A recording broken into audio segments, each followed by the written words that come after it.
Et ce que je vais vous donner ce matin, c'est vraiment une introduction à cette série de messages dans la parole de Dieu. C'est vraiment une introduction. Donc, si vous voulez tourner avec moi, est-ce que... OK, ça va? Oui. Genèse 50, verset 20. Genèse 50, pour commencer, verset 20. Et ensuite, on va aller dans Genèse 30. Genèse 50, verset 20. Et ensuite, le chapitre 30,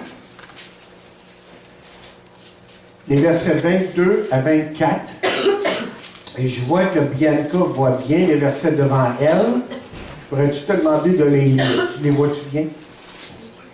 Oui, les versets, là, OK. Alors, parce que je ne savais pas qu'elle allait les mettre, mais c'est que Céline invite, c'est ta tête. OK. Donc, ils sont là, OK.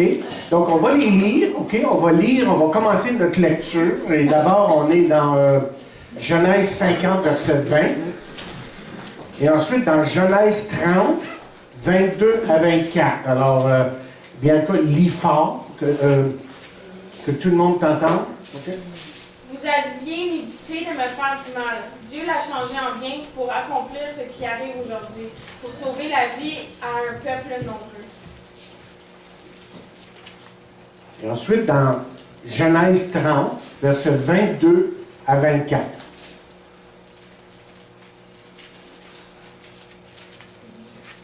Dieu se souvint de Rachel, il l'exauça et il la rendit féconde. Elle devint enceinte et enfanta un fils, et elle dit, Dieu m'a enlevé mon opprobre. Et elle lui donna le nom de Joseph en disant que l'Éternel m'ajoute un autre fils. Amen. Prions. Nous te demandons, Seigneur, maintenant de bénir ta parole. Et nous te demandons de vraiment nous convaincre de tout ce dont tu veux nous convaincre.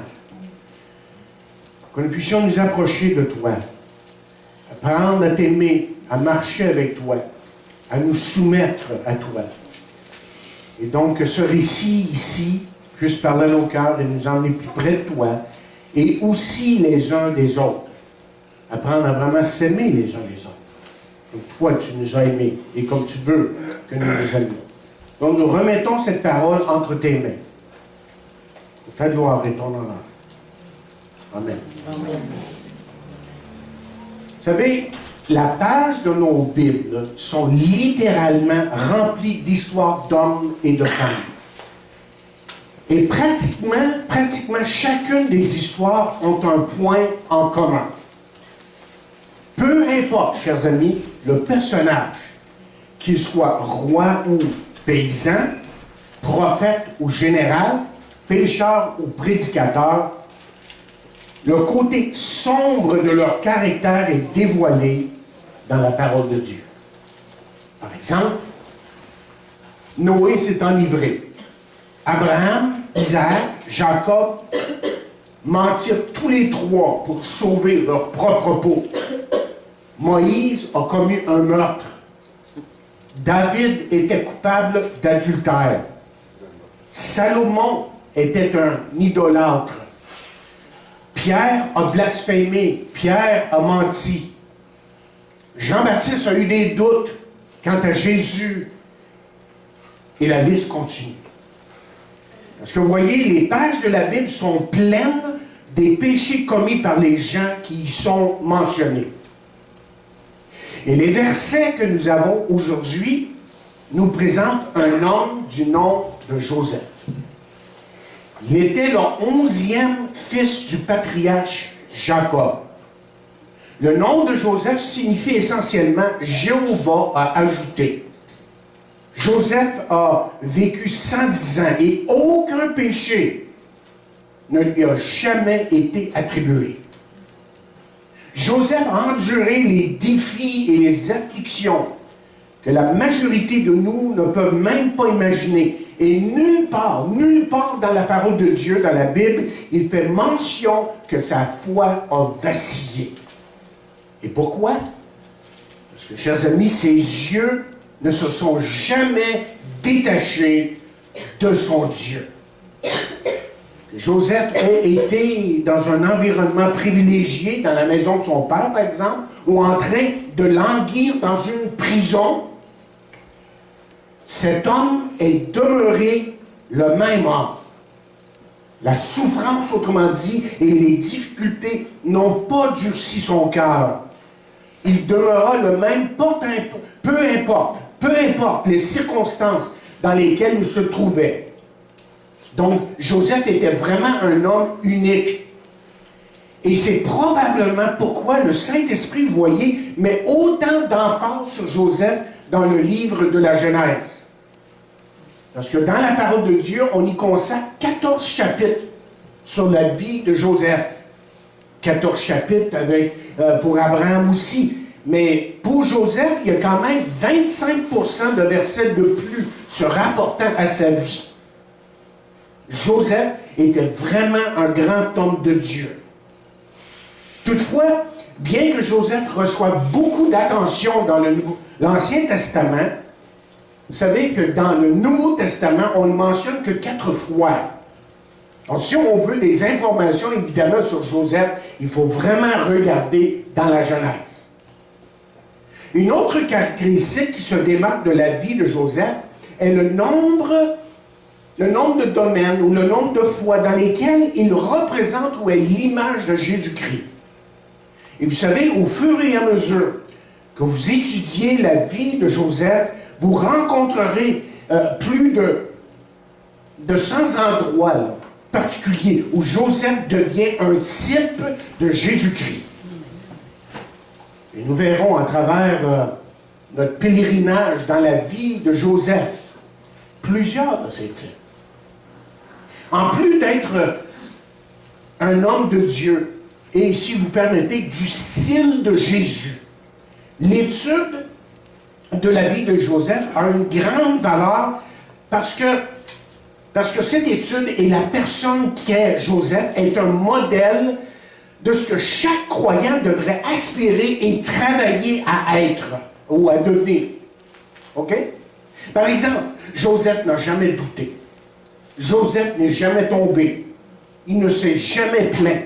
N'a jamais fait de compromis. Joseph n'a jamais perdu sa force spirituelle. Joseph est demeuré ancré, ferme en Dieu, à travers toutes les situations, aussi terribles soient-elles pour lui. Et ça pour la gloire de Dieu. Autrement dit, sa vie, la vie de Joseph,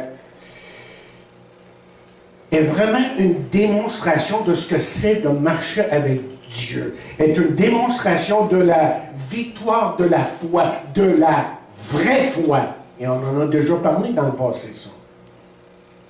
Et en plus, un des plus grands aspects de la vie de Joseph, c'est la clarté avec laquelle nous pouvons, et quelqu'un l'a écrit comme ceci, voir la mainmise de Dieu sur celle-ci. C'est-à-dire que la main de Dieu était définitivement sur la vie de Joseph. Et tout au long de l'histoire de la vie de Joseph, nous voyons là la providence de Dieu qui s'exerce d'une façon continue. Autrement dit, ce que je veux dire ici, c'est que Dieu, vous voyez, est occupé à accomplir dans sa vie, dans la vie de Joseph, ce qui est écrit dans Romains 8, 28.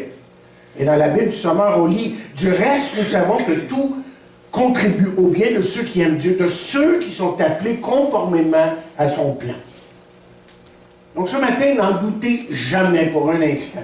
N'en doutez pas un instant. C'est exactement ce que l'œuvre de Dieu, ce que Dieu est en train de faire dans votre vie. C'était le début du ministère de Jésus. Et Jésus, comme vous le savez, au début de son ministère, a choisi des disciples. Et on se rappelle que l'un de ses disciples, qui s'appelait Philippe, était tellement emballé par sa rencontre avec Jésus qu'il est allé dire à Nathanaël, c'est Philippe, en passant, oui, il est allé dire à son ami Nathanaël, « Nous avons trouvé celui de qui Moïse a écrit dans la loi et dans les prophètes, et dont les prophètes ont parlé, Jésus de Nazareth, fils de Joseph. » Pas le Joseph dans la Genèse, évidemment. OK? Et là, Nathanaël a répondu, lui, il dit, peut-il venir de Nazareth quelque chose de bon? Mais j'ai aimé la réponse de Philippe. Vous savez ce qu'il a dit? Il a dit, viens et vois. Viens et vois. Et moi, je veux que vous veniez avec moi et que vous voyez justement comment Dieu vous aime à travers Joseph. Et je veux que vous voyez que Dieu ne vous a pas abandonné malgré vous et malgré les circonstances dans votre vie. Oui, viens et vois, parce que le Dieu de Joseph, c'est votre Dieu aussi. C'est votre Dieu aujourd'hui. Donc, j'aimerais qu'on passe plusieurs dimanches avec un homme du nom de Joseph. Et j'aimerais prendre le texte qu'on a lu il y a quelques instants comme texte pour cette série qui dit encore une fois, vous avez médité de me faire du mal.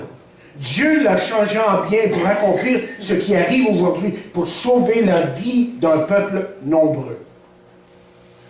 Et je voudrais là, examiner la vie de Joseph avec vous et prêcher sur le thème suivant. Dieu l'a voulu pour le bien. Retenez ça. Dieu l'a voulu pour le bien.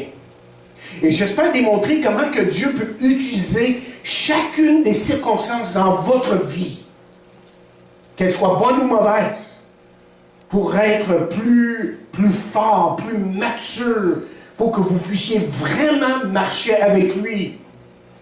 Et je veux que vous compreniez qu'il y a un Dieu tout-puissant et omniscient qui travaille même derrière la scène de nos vies pour nous amener à la maturité spirituelle.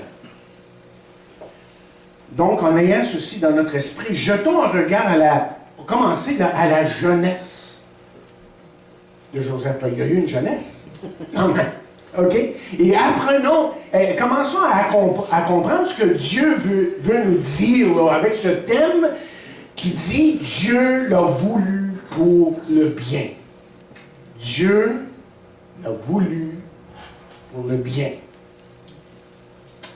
Écoutez, il me semble que de plus en plus aujourd'hui, c'est peut-être parce que la communication est tellement plus vite, plus actuelle, quoi.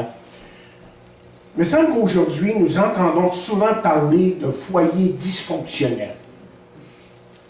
Autrement dit, beaucoup de foyers sont en conflit. Les divorces, les péchés de toutes sortes, l'absentéisme des parents et d'autres, on pourrait ajouter d'autres mauvais agissements qui ont laissé littéralement nos foyers ou les foyers en ruine. Et dans beaucoup de cas, il semblerait que les jeunes enfants grandissant dans cet environnement n'ont aucune chance. Vous savez, il nous a dit que nous sommes le produit de notre environnement et que notre arrière-plan façonne nos vies à un point que nous disons que la façon dont nous avons été élevés détermine notre façon de vivre. Nous sommes tous, on nous dit, jusqu'à un certain degré, le résultat de notre éducation. Nous conservons certains traits, habitudes et caractéristiques du foyer dans lesquels nous sommes éduqués. Mais heureusement que nous pouvons regarder dans la parole de Dieu, que nous pouvons étudier la parole de Dieu, chers amis, et voir que ce n'est pas vrai dans tous les cas. En tout cas, ce qu'on va découvrir avec Joseph, c'est que Joseph, lui, va faire, en quelque sorte, exploser toutes ses théories. Parce que vous voyez, avant que Joseph soit jeté dans la citerne, avant que Joseph soit esclave dans la maison de Potiphar, qu'il soit emprisonné, et avant même qu'il ne se tienne devant le Pharaon en tant que premier ministre en Égypte, Joseph, vous voyez, avait passé ses années formatives dans une maison marquée par le péché, la tristesse, des querelles et des luttes. Malgré tout ça, malgré tout ce que je viens de dire, là, Joseph est devenu un grand homme de Dieu et a été utilisé par Dieu d'une façon spectaculaire. Aujourd'hui, je veux qu'on examine la jeunesse de Joseph. Je veux parler de ces années de formation qui auraient pu transformer un jeune garçon à un homme méchant, très méchant. Au lieu de cela, je veux vous montrer comment que Dieu a dominé, je dis bien, la famille de Joseph, et comment Dieu a dominé son éducation et toutes les influences négatives qu'il a subies. Jetant un regard sur la famille de Joseph et sur sa jeunesse, si vous voulez, là, moi, je pense qu'un expert qui aurait lu ça, que les experts, que la majorité des experts même en auraient conclu que Joseph n'avait aucune chance de s'en sortir. Je vais vous montrer une minute comment c'était grave ce qu'il vivait. C'était terrible même. Pour commencer, après tout, les frères de Joseph n'étaient pas devenus des hommes très bien, et ça, je le dis, c'est en douceur. On dit gentiment, parce que c'était littéralement des sauvages. Et malgré tout, ça, là, une des choses importantes dans la vie de Joseph, Dieu, par sa puissance et sa providence, a contrecarré, renversé, si vous voulez, je vais dire d'une autre façon, tous les effets et toutes les influences négatives dans la vie de Joseph. Je veux vous montrer comment que Dieu a fait ressortir de l'or d'une mine peu probable. C'est le titre de mon message. De l'or d'une mine peu probable. D'abord, parlons de sa naissance. Joseph est né, vous savez, dans une famille dominée par la controverse. Son père, Jacob, était tombé amoureux de sa cousine, une fille du nom de Rachel. Et pour obtenir sa main, Jacob accepta de travailler pour son père, qui était également son oncle, Laban, pour une durée de 7 ans. Jacob a travaillé pour 7 ans. Et ensuite, le jour du mariage arriva. Et Laban, comme vous savez, avait 2 filles, Léa et Rachel. Léa était l'aînée, mais Rachel était de loin la plus attirante des 2, en tout cas pour Jacob. Et le soir de la noce, l'oncle Laban tricha le trichard. Vous savez, le nom Jacob, ça veut dire trichard. Okay? Tricha le trichard et a envoyé sa fille aînée Léa à la place de Rachel à la tente de Jacob. Il devait faire voir pas à peu près.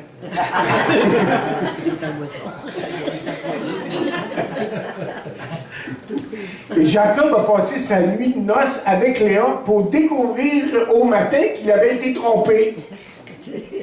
Donc, évidemment, il y a eu une confrontation. Et Laban accepte de lui donner Rachel en échange de 7 autres années, évidemment, de travail. Et Jacob n'a pas attendu 7 autres années. Une semaine après, il l'avait marié. Donc, dans moins d'une semaine, imaginez, dans moins d'une semaine, voilà que Jacob se retrouvait avec 2 jeunes épouses qui étaient des sœurs en passant. Et il était évident que Jacob préférait Rachel à Léa. Et tout ceci, là, cette préférence, si vous voulez, a dressé les bases pour la jalousie, pour l'envie et la colère qui est ressortie très, très souvent. Et ça n'a pas été long, vous voyez, que Léa se retrouva enceinte, pas seulement une fois, mais 4 fois. 4 fils, Ruben, Siméon, Lévi et Judas. Mais Rachel, elle, était stérile. C'était la pire chose, comme vous le savez, on l'a dit la semaine dernière, qui pouvait arriver à une personne dans ce temps-là. Alors Rachel prenait les choses entre ses mains, donne à Jacob sa servante Bila pour avoir des enfants à sa place. Et Bila a eu deux fils. C'était la façon de faire de ce temps-là. Non pas que c'était nécessairement correct, on le faisait. Okay? Dan et Nephtali. Et Léa, elle voit et considère qu'elle, en tout cas pour un certain temps, semble qu'elle ne pouvait plus donner d'enfants. Alors elle aussi a décidé de donner sa servante Zilpa à Jacob pour avoir des enfants. Et Zilpa donna naissance à 2 fils, Gad et Asher. Et plus tard, Léa donna 3 autres enfants à Jacob, Isaacar, Zabulon et sa fille Dina. Êtes-vous confus? Si vous ne l'êtes pas, je suis convaincu que Jacob l'était. Convaincu que lui était en confusion totale de ce qui venait de lui arriver. OK, maintenant, Jacob a 10 fils et une fille, mais sa bien-aimée, Rachel, vous savez quoi? Toujours stérile, elle, là. Elle est toujours stérile. Mais Dieu, dans sa providence, entend Rachel qui pleure et qui supplie pour avoir un fils, et Dieu lui donne Joseph. Et la naissance de Joseph, vous voyez, tout de suite, là, est un témoignage en soi de la puissance et de l'amour de Dieu. Parce que Dieu lui-même a ouvert le sein de Rachel pour qu'elle puisse donner naissance à Joseph. Donc Joseph a été littéralement né par une intervention divine, pas de la manière de Jésus, évidemment. Et Dieu a fait quelque chose. Écoutez, il y a une application ici que je dois faire tout de suite, là, sans hésiter. C'est que si vous êtes ici, là, c'est parce que Dieu, dans sa souveraineté, a décidé de vous envoyer en ce monde. Votre naissance n'est pas un accident, c'était la volonté de Dieu. Et si aujourd'hui, vous êtes ici en train d'écouter la parole, ce n'est pas un accident non plus. C'est aussi un témoignage en soi de l'amour et de la puissance de Dieu dans votre vie. Amen. Amen. Mais Vous savez, on peut penser que Jacob était fier de tous ses fils. Il était sûrement heureux, comme moi je l'étais quand ma fille est née, content d'avoir sa petite Dina. Mais malgré ça, il lui manquait quelque chose. Il regardait continuellement sa chère Rachel.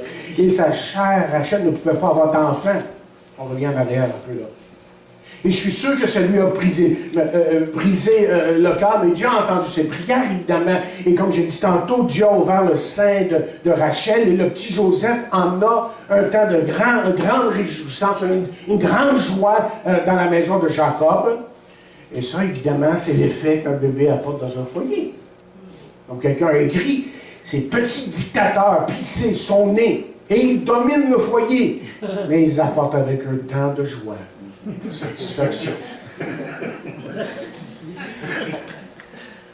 Et Joseph, voyez, comme j'ai dit au début, il était le 11e fils de Jacob. 11e. Retenez ça, c'est important. Reuben, R-U-B-E-N, j'espère que je le dis comme il faut, était le premier-né.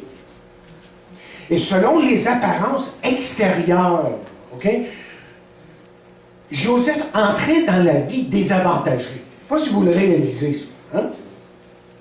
Il ne semblait pas que pour lui, il y aurait beaucoup d'espoir pour son avenir. Là. Parce que vous voyez, selon les normes de cette société-là, dans ce temps-là, il serait toujours le dernier homme de la maison, le moins important, si vous voulez, et celui qui serait commandé ou ordonné à faire ceci et cela, et surtout celui qui serait moqué par les autres, ses autres frères plus âgés. Donc, on peut dire ici que la synchronisation là, hein, de sa naissance n'aurait pas pu être pire du point de vue humain, au moins. C'était pas la même mère. Ouais. Mais comme nous le verrons, hein, comme nous le verrons au fur et à mesure qu'on avance, là, que Dieu savait ce qu'il faisait. Et c'était comme la cerise sur le gâteau. Joseph serait élevé à la tête de sa famille. Et parfois, vous pouvez peut-être regarder votre vie et vous sentir que tout est contre vous. On se sent comme ça des fois. Hein? On passe tout par là. Been there and... Quoi l'expression? Done that. En anglais. OK? Been there, done that. Hein? On a tous passé par là à un moment donné. Mais laissez-moi vous dire ce matin que Dieu n'a pas fini avec vous. Que Dieu a un plan pour vous et que Dieu va implanter et exécuter ce plan, peu importe l'apparence des choses. C'est ça que Dieu veut que vous sachiez. Moi, je pense que la jeunesse de Joseph n'a pas été facile, pas du tout. On pourrait dire même que sa jeunesse a été comme une terre minée. une terre minée. Mais c'est toujours merveilleux de voir que quelqu'un peut survivre par la grâce de Dieu, la douleur et les conflits, toutes ces années comme lui, là, et garder son intelligence, son intégrité et ses émotions intactes. Maintenant, on a déjà parlé des problèmes dans le foyer de Jacob. Hein? C'est un homme qui avait des enfants de 4 femmes différentes, imaginez, vivant sous le même toit. Et ça, c'était une recette pour des conflits continuels. Mais ajoutez à ça le fait que Jacob aimait Rachel plus que toutes les autres femmes, et vous avez suffisamment de problèmes pour une explosion nucléaire, littéralement. Ça allait exploser tôt ou tard.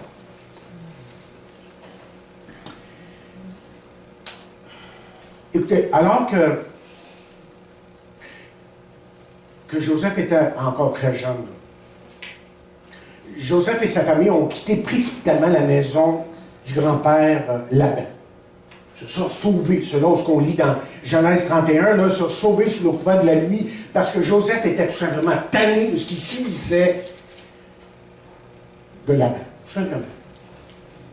Imaginez la peur.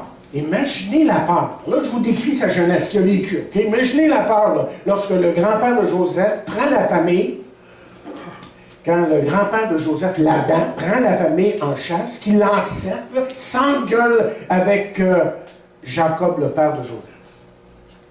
Et là, à ce moment-là, vous allez vous rappeler que Laban accuse Jacob d'avoir volé ses dieux. Jacob nie le tout pour découvrir après que c'était Rachel qui l'avait fait. Sa femme. Il avait menti. Et en tout cas, ce qui est arrivé, pour conclure, là, c'est que Laban et Jacob ont pris une entente de ne pas s'approcher de l'un de l'autre. Laban part et Joseph ne voit plus son grand-père. Jamais. Maintenant, en continuant le voyage, parce que là, ils sont en voyage. Okay?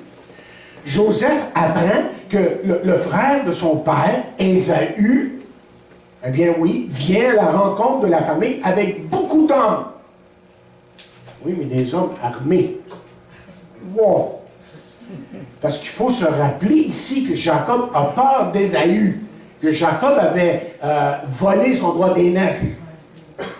Comme ça, comme ça? Oui. Et ça, c'est arrivé il y a une vingtaine d'années auparavant. Et là, Jacob, c'est un stratège, ça, il a une grande stratégie. Il divise son troupeau en 3 parties pour l'utiliser comme appât dans le but d'adoucir le cœur des ennemis. Un autre incident, c'est Dina, la sœur de Joseph, est violée par Shisham. 2 de ses frères, Siméon et Lévi, décident de lui faire justice. Ils trompent, il y a toute une histoire là, que vous pourrez lire dans Genèse 34. 2 de ses frères, Siméon et Lévi, décident de faire justice. Ils trompent les hommes de la ville et éventuellement les tuent tous. Rachel, la mère de Joseph, meurt alors qu'elle donne naissance à son petit frère Benjamin. Ruben commet un inceste avec la concubine de son père Bilha. Et Jacob, lui, est complètement absent. Il ne fait absolument rien, comme c'était, on dirait, son habitude. Et tous les frères aînés de Joseph sont des hommes foncièrement, comme on l'a dit au début, méchants et égocentriques. Et Jacob était un homme passif qui permettait à ses enfants de faire tout ce qui leur plaisait sans les corriger.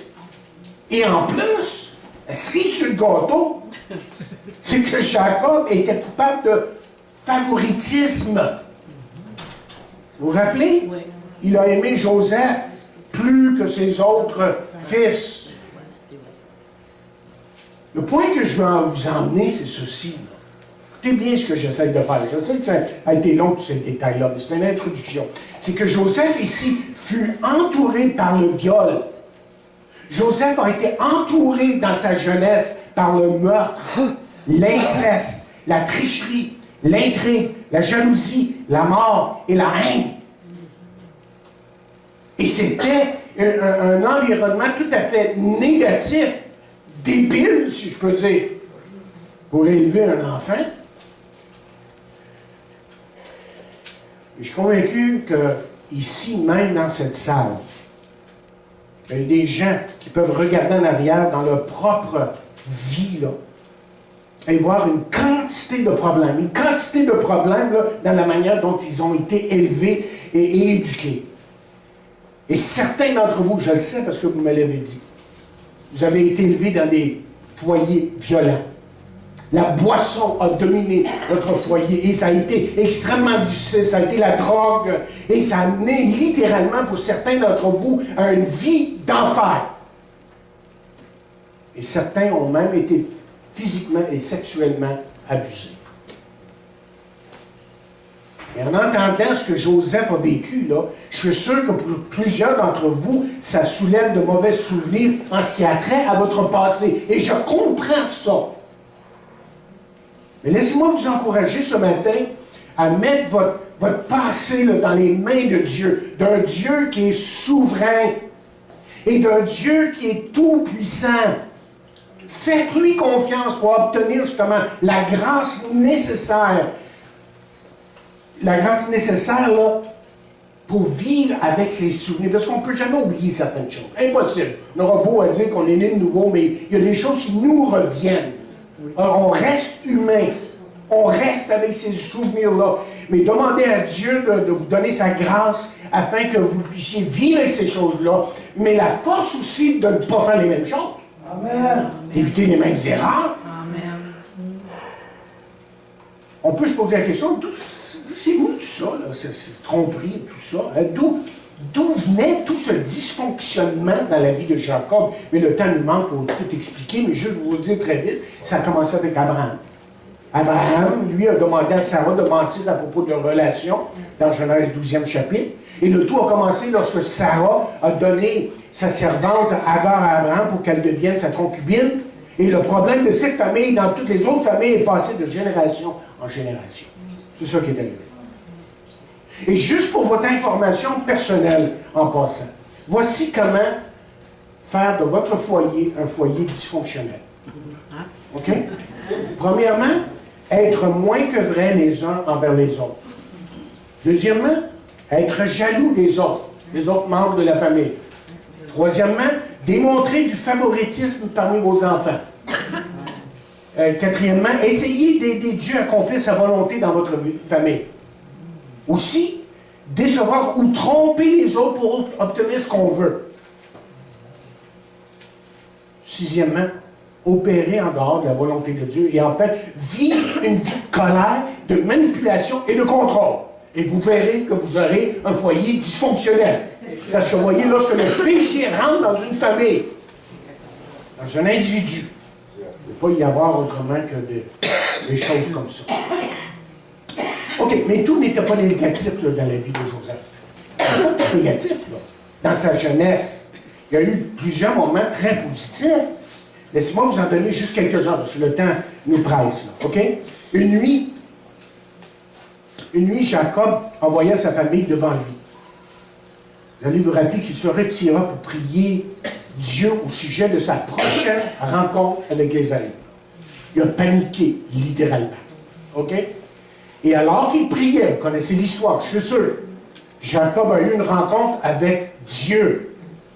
Et Jacob a lutté avec l'ange de l'Éternel et a gagné combat. On va essayer de dire, on vient de parler. Et savez-vous que cette rencontre-là a changé sa vie complètement. Et lorsqu'il a rejoint sa famille, Jacob boitait. Et il leur dit en même temps qu'il avait un nom nouveau. Désormais, il ne porterait plus le nom de Jacob, qui veut dire tricheur, trompeur, lèche-botte. Désormais, son nouveau nom serait Israël, qui veut dire prince avec Dieu. Et désormais, Jacob, avec un nom nouveau, une nouvelle démarche, avait aussi une nouvelle vie. Il ne vivrait plus comme le tricheur. Non.